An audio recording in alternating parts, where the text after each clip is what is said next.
Oke, jadi untuk hari ini kita masuk ke materi selanjutnya, yaitu tentang yang namanya air dan pencemaran. Nih ya, jadi ada namanya air dan pencemarannya. Karena minggu lalu kita udah bahas banyak tentang namanya fisika lingkungan itu apa, skupnya apa aja ya ruang lingkup yang harus dibahas. Kemudian juga di mana konsep-konsep fisikanya secara umum ya, minggu lalu sudah Ibu bahas, sampai nantinya akan membahas tentang bagaimana fisika lingkungan itu sendiri dikaitkan dengan yang namanya pembangunan berwawasan lingkungan ya, pembangunan berkelanjutan berwawasan lingkungan. Jadi pekan lalu udah Ibu bahas, jadi hari ini kita langsung masuk ke materi air dan pencemarannya. Jadi ada air, tanah, udara, suara itu semua akan kita bahas ya. Oke. Jadi untuk perkuliahan hari ini ada kemampuan yang diharapkan. Yang pertama, mahasiswa paham pengertian dan pemahaman air dalam kehidupan sehari-hari. Kemudian mahasiswa harus mampu memahami dan mengetahui sumber air dalam kehidupan. Dan yang terakhir yaitu mahasiswa memiliki kemampuan berupa pengetahuan dan pengertian tentang sifat-sifat air itu sendiri sampai akhirnya mengetahui macam-macam air berdasarkan kegunaannya. Itu ya. Dan nanti terakhir kita bahas tentang pencemaran. Jadi untuk perkuliahan ini kalau misalnya nantinya akan close ya, tiba-tiba mati ataupun sudah habis limit time-nya, silakan nanti masuk ke link yang sama ya, di link yang udah Ibu share juga. Sama aja kok nantinya. Oke, kita langsung masuk ke ini dulu ya. Jadi sebelum ngomongin tentang air lebih lanjut, itu gampang sebenarnya hanyalah teori. Tapi sesungguhnya kita balik lagi ke Al-Quran. Semua sudah dibahas tentang manfaat air itu sendiri ya. Di surat Al-Mulk ayat 30 bahwa katakanlah wahai Muhammad, terangkanlah kepadaku jika sumber air kamu menjadi kering, maka siapa yang akan memberimu air yang mengalir? Kemudian juga dijelaskan bahwa air itu sebagai bahan baku kehidupan. Allah menjelaskan bahwa dan kami jadikan segala sesuatu yang hidup itu semuanya berasal dari air. Ya, maka mengapa mereka tidak beriman? Jadi intinya bersyukur ya bahwa kehidupan kita ini sebenarnya sangat membutuhkan air. Bisa kalian bayangkan kalau laut kering ya, sumber-sumber mata air itu kering, kemudian juga bagaimana nantinya untuk proses kehidupan, siklus kehidupan itu sendiri berlangsung tanpa adanya air. Bahwa sebenarnya tubuh kita pun bahkan 70-80% itu kan terdiri dari air ya. Jadi memang kalau dikatakan di penelitian bahwa manusia itu akan tidak gampang bertahan hidup kalau tidak ada air dibanding tidak makan. Istilahnya kira-kira seperti itu. Jadi ya lebih cepat matinya kalau dia mati kehausan, bukan mati kelaparan gitu ya. Karena tadi sebegitu bermanfaatnya air dan begitu pentingnya dalam kehidupan kita, bahkan diri kita sendiri. Nah, jadi nyatanya air itu kan merupakan kebutuhan pokok ya bagi semua makhluk hidup. Kalian minum pakai air, nyuci juga pakai air, mandi ya pasti pakai air ya, nggak mungkin tayamum ya pagi hari ini. Kemudian masak pun pasti ada airnya, mau numis, mau apapun, sampai menyiram tanaman, itu kan semuanya menggunakan air. Bukan hanya kita aja, bahkan tanaman, hewan, jadi kan semua siklusnya kan membutuhkan air. Jadi air dalam tubuh manusia itu berkisar antara 50-80% dengan rincian 55-60% itu adalah berat badan orang dewasa yang terdiri dari air. Nah, kalau anak-anak biasanya itu 65% dan kalau bayi justru dia banyak terdiri dari air itu ada sekitar 80-80%. Bahkan dari level bayi untuk remaja ya untuk anak-anak dan dewasa pun semuanya 50-80% itu terdiri dari air. Kemudian air itu sebenarnya mampu mengisi cekungan-cekungan di permukaan bumi. Jadi ada namanya waduk ya, ada sungai, laut, ada danau juga, kolam pun begitu. Air itu juga menentukan kesuburan tanah. Jadi kalian bisa pahami dan bisa kelihatan ya bagaimana tekstur tanah yang gembur istilahnya ya, yang memang sering dialiri air sama yang tidak sering dialiri air. Jadi makanya dikatakan bahwa air di dalam bumi disebut air tanah itu sebagai sumber mata air. Nah, kemudian Indonesia ya tentunya beruntung ya punya mengandung banyak air ya. Jadi kita pun kepulauan kita tuh dikatakan sebagai negara maritim karena istilahnya memang banyak sumber daya berupa laut di situ ya. Dan juga Indonesia katanya dikelilingi banyak kepulauan yang justru ada dilingkupi dengan laut-laut. Kemudian juga diapit oleh dua lautan yang sangat luas gitu ya. Dan juga ada samudranya. Jadi Masya Allah banget ya, beruntung kita hidup di Indonesia yang punya banyak air, sumber mata airnya, ya mudah-mudahan tidak habis. Oke. Jadi pengertian air itu banyak ya versinya, kalian pun mau baca dari modul ataupun dari buku manapun itu air versi A, versi B. Intinya air itu dikatakan merupakan substansi kimia dengan rumus kimia H2O gitu ya. Jadi air pada kondisi standar atau yang dapat digunakan dia tuh layaknya tidak berwarna, tidak berasa dan tidak berbau. Itu standar air yang baik. Jadi kalau misalnya udah ada warnanya dikit ya agak butek, kemudian ada rasanya, ada baunya, berarti bisa jadi airnya tercemar ya. Nah, jadi air pun itu merupakan sumber daya alam yang tidak terbatas. Akan tetapi air itu memiliki sifat yang alami sebagai pelarut, itu ya. Jadi dia alami sebagai pelarut di sini. Oleh karena itu, air itu sangat mudah terkontaminasi oleh bahan-bahan dan zat kimia yang mencemari. Jadi karena dia tadi ya, salah satu sifat air itu kan dapat melarutkan zat, makanya dia gampang banget buat terkontaminasi.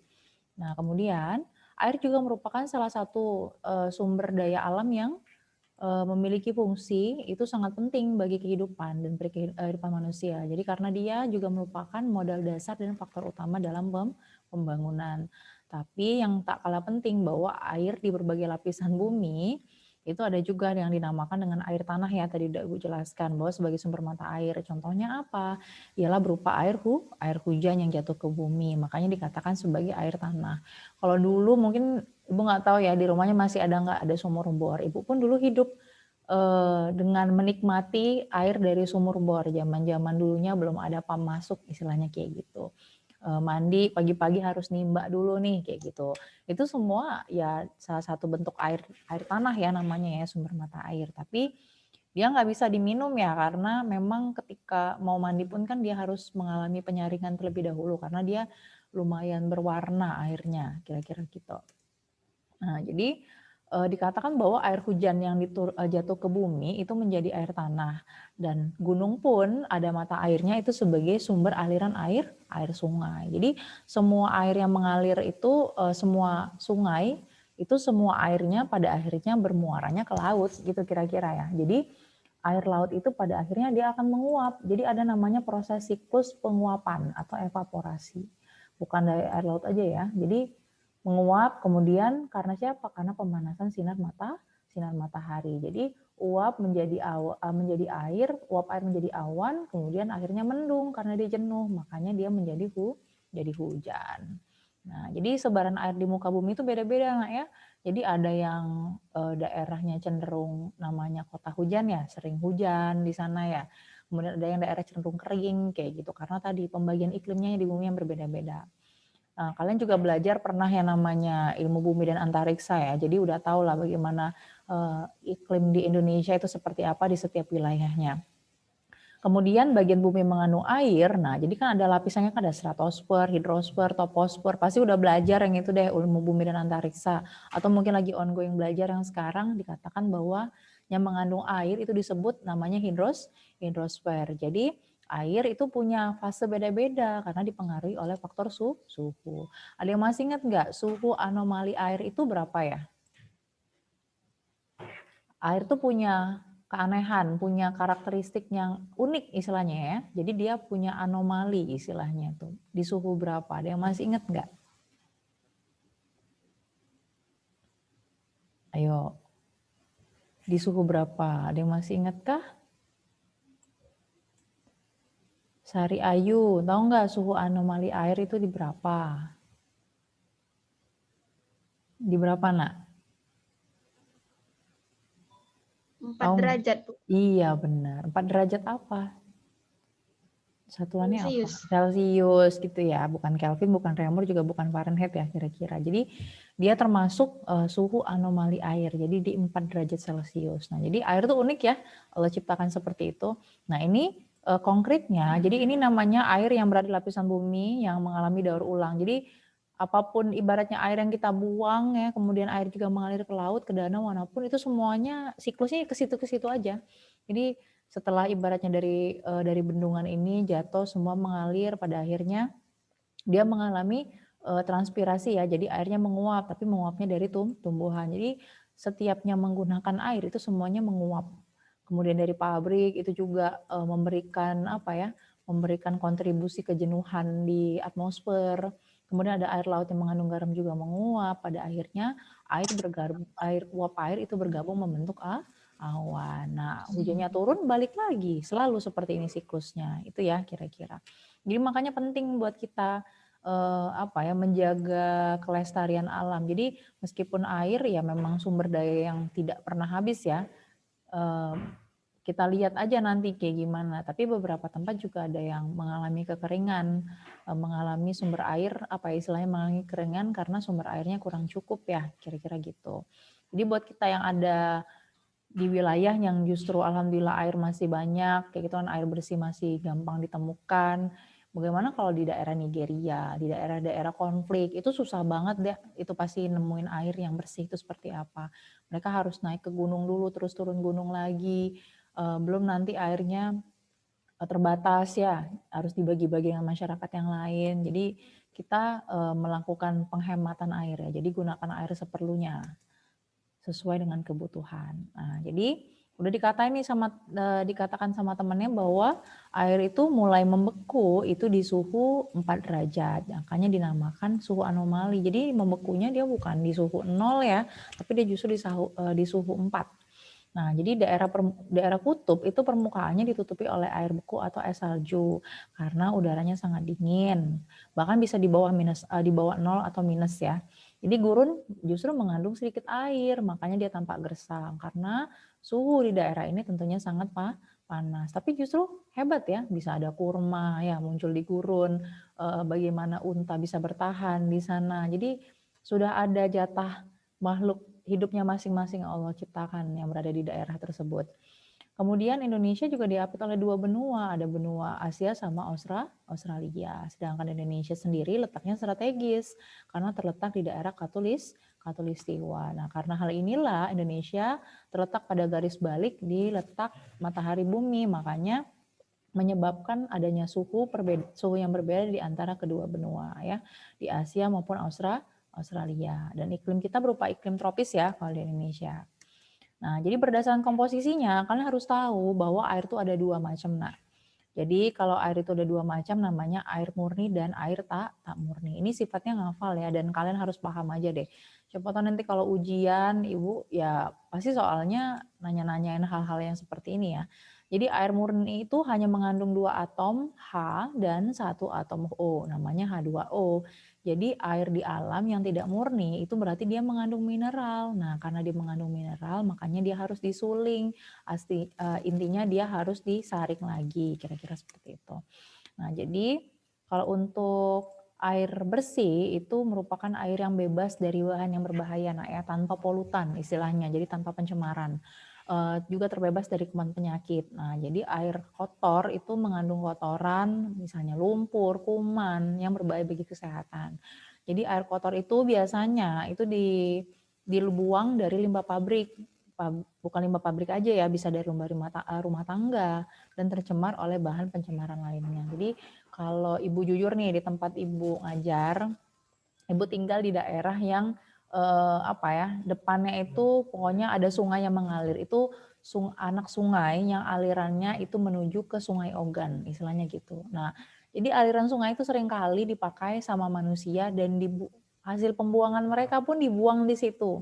Jadi kayak misalnya nyuci beras, sikat gigi, nyuci baju. Ibu nggak tahu kalau untuk air minum ya, kira-kira gimana. Air wudhu itu semuanya ngambilnya dari situ. Sedangkan mereka proses mandi, oh ya mohon maaf kayak buang air segala macam juga berada di air itu. Ya kira-kira gimana ya kesehatan mereka ya dengan penggunaan air yang seperti itu. Jadi ya macam-macam ya. Jadi bersyukurlah kalian masih bisa ketemu sama air yang bersih di rumah kalian masing-masing. Kemudian air kotor itu ditandai warnanya tidak jernih, baunya tidak enak, rasanya pun nggak enak. Jadi karena ada apa? Karena bisa jadi dalamnya ada mikroba. Mikroba itu adalah jasad renik yang bisa dilihatnya hanya menggunakan mikroskop. Jadi makanya air kotor itu sebenarnya bisa kita gunakan kalau dia harus diolah dulu ya, diolah berkali-kali sampai akhirnya menjadi air bersih. Itu ya. Nah, jadi ini salah satu contoh untuk proses penjernihan air kotor. Jadi ini menggunakan ada stepnya tertentu ya. Jadi biasanya dari air sungai. Ini juga ibu pakai loh kalau misalnya ibu di rumah mandi pakai air sumur bor karena airnya kan agak kuning gitu ya. Nah, ibu harus ngangkat tuh air terus masukin ke wadah ini nih. Yang susunannya sama persis. Ada ijuknya, ada ijuk atau sabut kelapa, terus kemudian ada pasir susunannya, biasanya juga ada batu-batu kerikil gitu yang disusun kayak gitu ya. Jadi bisa masuk sampai airnya keluar dan ini yang baru bisa digunakan untuk di toilet, untuk mandi, bisa pakai air wudhu dan segala macamnya. Jadi ibu pun mengalami proses ini ya, karena dulu PAM belum masuk di daerah ibu ya. Jadi inilah namanya proses penjernihan air kotor. Jadi sebenarnya bisa digunakan kok, bukan berarti nggak bisa, kecuali itu air got. Kalau mungkin airnya udah terlalu sepekat itu ya, terlalu banyak mikrobanya, itu juga menjadi tidak masuk akal ya untuk kita gunakan. Ini air sungai pun masih bisa diolah sebenarnya. Jadi sumber air itu banyak, yang kalian ketahui itu juga pasti udah tahu lah ya, sumber air di alam itu namanya ada air laut. Jadi air laut itu kita punya laut yang istilahnya itu memang luar biasa luas ya. Meskipun sebenarnya laut paling luas di seluruh dunia itu adalah Laut Cina Selatan. Jadi laut itu seluruhnya jumlahnya bisa sampai 2.974.600 km persegi yang diapit oleh Kepulauan Filipina, Vietnam, Sarawak, dan Cina. Jadi sumber air itu di atmosfer ya, ada air permukaan, ada air tanah, sama air laut. Nah ini contoh-contoh sumber air di alam gitu. Jadi biasanya mereka mengandungnya tadi di laut dia mengandung yang namanya ada kandungan 2,8% natrium klorida, ada 0,4 magnesium klorida, ada 0,2 magnesium sulfat, 0,1-nya kalsium sulfat sampai 0,1 kalium klorida. Jadi ada kandungan mineralnya juga di dalam itu. Nah, kalau air atmosfer itu biasanya kita kenal sebagai air hujan. Jadi air yang turun dari ruang lingkup atmosfer pada akhirnya ditadah pada cekungan di rumah pun makanya dikatakan sebagai air hujan. Jadi kalau pengotoran dari air hujan itu bisa macam-macam ya, dari debu ya, bisa ada mungkin muncul dari kalian pernah dengar namanya hujan asam. Itu kan juga proses dari pencemaran lingkungan ya, hujan asam itu terjadi.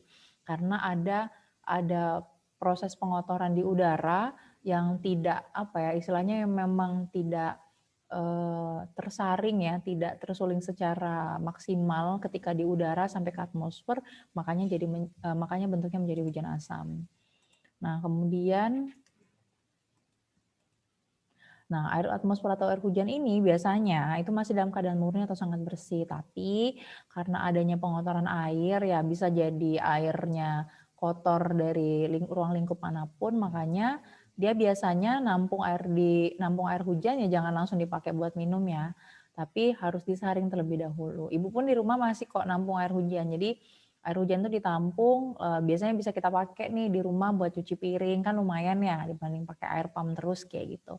Jadi bisa kita pakai buat nyuci sepatu atau nyuci tas atau apapun, tapi tentunya harus disaring dulu karena memang airnya kan dari salurannya ya mungkin ada endapan daun yang kering kayak gitu kan, pada akhirnya dia mengontaminasi air hujan tersebut di tadahan atau di tampungan di rumah. Jadi dari segi kuantitas, air hujan itu tergantung ya naknya pada besar kecilnya curah hujan. Makanya air hujan itu kadang tidak mencukupi untuk persediaan umum karena jumlahnya itu ya fluktuatif ya, artinya bisa berubah-ubah. Kadang air di hujan banyak ya, istilahnya memang deras airnya. Kadang pun hanya sekedar rintik-rintik aja kayak gitu. Jadi kita tidak bisa matok bahwa air hujan tuh menjadi satu-satunya sumber air yang ada di alam. Makanya ya Allah ciptakan dengan sumber-sumber lainnya ya. Nah, kemudian begitu pula dilihat dari segi kontinuitasnya, air hujan itu tidak dapat diambil secara terus-menerus karena tergantung musim. Karena kita punya 2 musim, ada musim kemarau sama musim hujan. Kalau lagi hujan gampang tuh buat nadah airnya, tapi kalau lagi musim kemarau itu seperti apa kan. Jadi tidak bisa kita gunakan sebagai patokan ya untuk sumber mata air. Oke. Nah, ada ini namanya air permukaan. Jadi kalau air permukaan dia itu sebagai sumber penting salah satu bahan baku air bersih. Jadi faktornya yang pertama dari mutunya. Ada jumlahnya sama kontinuitasnya. Maksudnya keberlanjutan air tersebutnya ada atau enggak. Jadi air permukaan itu adalah air hujan yang ngalir di permukaan bumi. Jadi kalau cuma air atmosfer aja yalah air hujan yang turun. Tapi kalau air yang mengalir, air hujan yang mengalir itu namanya air permukaan. Mengalirnya di mana? Ya bisa jadi ke danau, ke waduk ya, bisa nanti ke sungai, ke laut. Nah, itu namanya air permukaan. Karena biasanya air permukaan ini yang malah justru sumber air paling tercemar nantinya. Karena apa? Karena ada kegiatan manusia. Biasanya manusia buang limbah sembarangan, jadi mencemari air permukaan. Terus hasil buangan dari flora, fauna, dan zat-zat lainnya. Jadi contohnya tadi Ibu udah jelasin, ada air sungai, ya, ada air rawa yang paling sering, gitu ya. Nah, ini namanya contoh dari air permukaan, gitu ya. Oke, ada namanya kemudian air tanah. Jadi air tanah itu berdasarkan buku pengantar kesehatan lingkungan bahwa sebagian air hujan yang ada di muka bumi dan juga yang menyerap ke lapisan tanah itu namanya air tanah. Jadi air tanah itu ada macamnya, nah ada air tanah dangkal, ada air tanah dalam gitu ya. Jadi dua macam ini. Nah, biasanya air tanah dangkal dia biasanya adanya di lumpur yang tertahan. Jadi dia namanya air tanah dangkal. Biasanya ada bakteri-bakteri di dalamnya sehingga air tanah ini akan jernih tetapi tidak banyak mengandung zat kimianya. Tapi lebih banyak, sorry ya, banyak mengandung zat kimia. Nah, kemudian kalau air tanah dalam justru dia munculnya itu di antara dua lapisan kedap air. Namanya lapisan aquifer ya. Jadi lapisan ini banyak menampung air. Nah, dia itu bisa kita lihat kalau ada jika lapisan kedap air retak. Nah, makanya kalau misalnya ada tanah-tanah retak, dia masuk sela-sela ke dalam retakan itu namanya air dalam. Atau bisa kita katakan sebagai permukaan air artesis. Kemudian mata air ini ada namanya mata air rembesan sama umbul. Kalau mata air rembesan itu biasanya mata air yang keluar dari lereng gunung ya. Kalau umbul itu namanya adalah mata air di mana airnya keluar dari permukaan suatu dataran. Itu ya. Oke. Nah, sifat air ini banyak, makanya bahkan kita bisa bahas konsep fisikanya di dalam ini. Katanya air tenang itu selalu datar permukaannya. Jadi air itu kodratnya itu akan mengalir dari permukaan tinggi, permukaan rendah. Itu mengalir secara alami. Kalau sebaliknya berarti ada bantuan manusia di dalamnya. Jadi bila permukaan airnya sama, maka dalam keadaan tenang atau tidak, airnya itu bakal bergerak lagi. Jadi air dalam bejana berhubungan misalnya ya, dalam pipa kapiler. Kita kan belajar di fluida statis ya kalau fisika. Kemudian ada perbedaan ketinggian permukaan air keduanya itu menentukan derasnya aliran air atau debitnya ya, itu di fluida dinamis. Nah, ini salah satu contoh proses kerja PLTA. Di Indonesia pun udah ada, namanya pembangkit listrik tenaga air. Biasanya dia ngambil dari waduk atau bendungan. Jadi dari waduk ini ada jalur masuknya ya.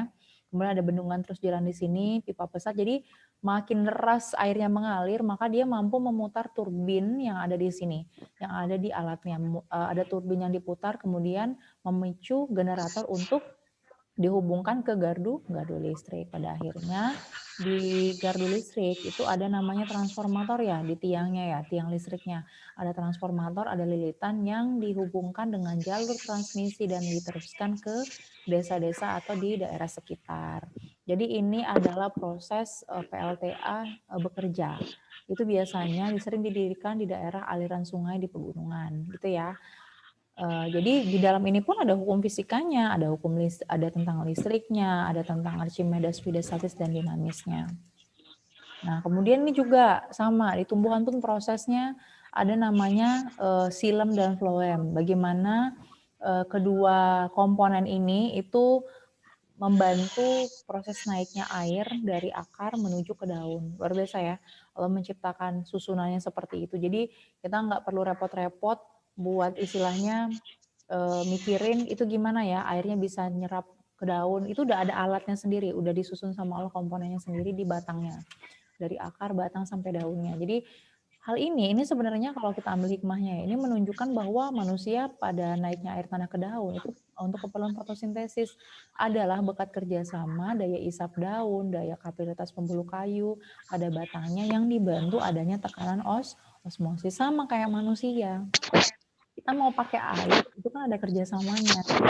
Jadi ada kerjasama hewan, tumbuhan di dalam itu, alam, bahkan juga ada kontribusi Allah yang paling utama ya yang membantu kita untuk menggunakan air tersebut dalam kehidupan sehari-hari. Jadi lantas kenapa kita tidak bersyukur ya dengan adanya rezeki dan nikmat air yang diberikan. Nah, jadi kalau misalnya kita lihat lebih teliti bahwa sebenarnya pada keadaan permukaan air, permukaannya itu yang tidak mendatar persis, tetapi di bagian ujungnya itu cekung, kayak misalnya waduk ya, sungai itu kan nggak semuanya rata ya, dia kan bentuknya cekung gitu.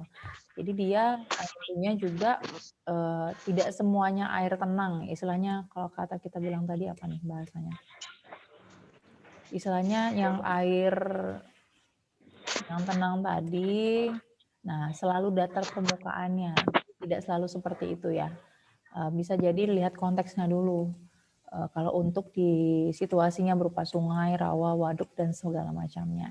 Ini kita ada sisa 6 menit lagi ya, nanti kalau misalnya udah close sendiri, langsung masuk aja ya ke selanjutnya. Nah, kemudian sifat yang kedua, ini udah pasti tahu lah ya, ini namanya ada gaya Archimedes.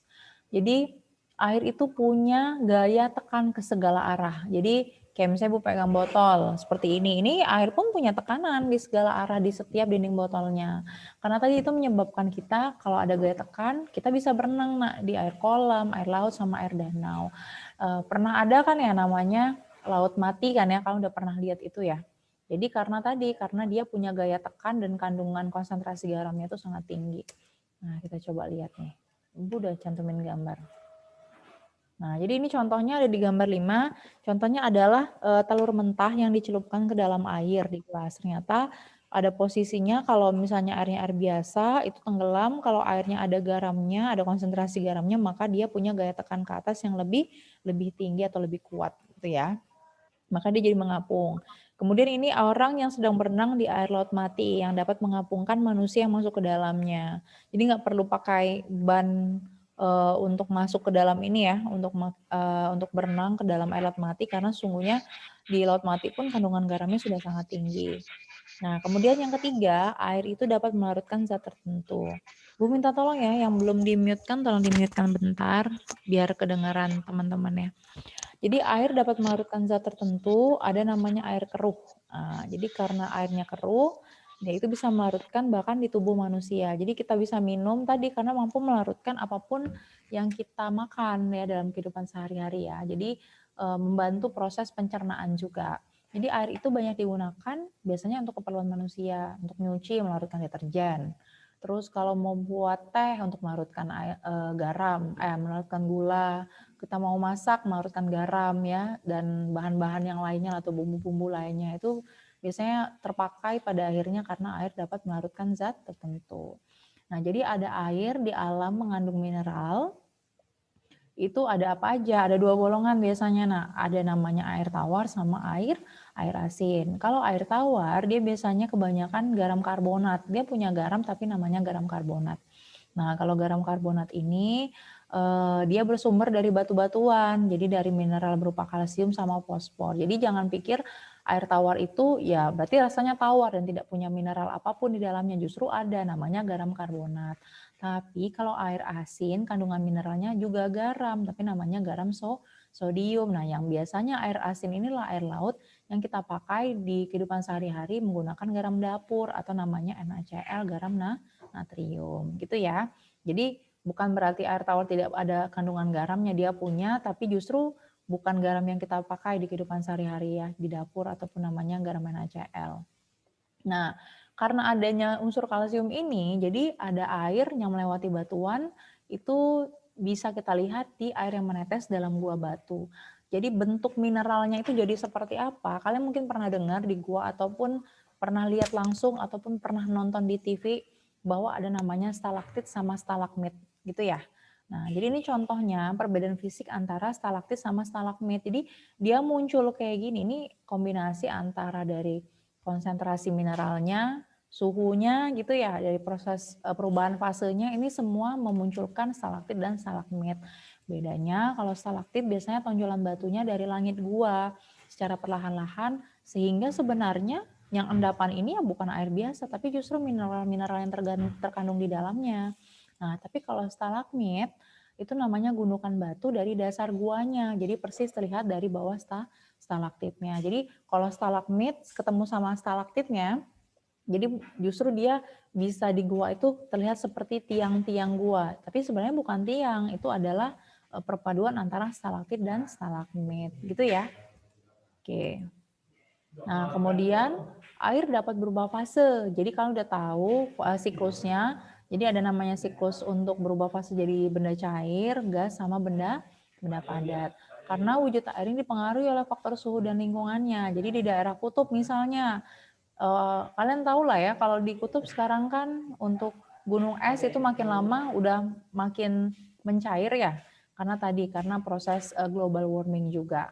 Nah, karena tadi daerah tersebut bisa mendapat lapisan es yang tebal karena sedikit mendapatkan penyinaran matahari.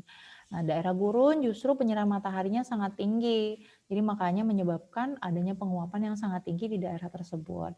Nah, karena penguapan yang tinggi ini menyebabkan adanya penguapan air laut untuk membentuk awan atau jadinya suatu proses mendung ya sebelum terjadinya hujan.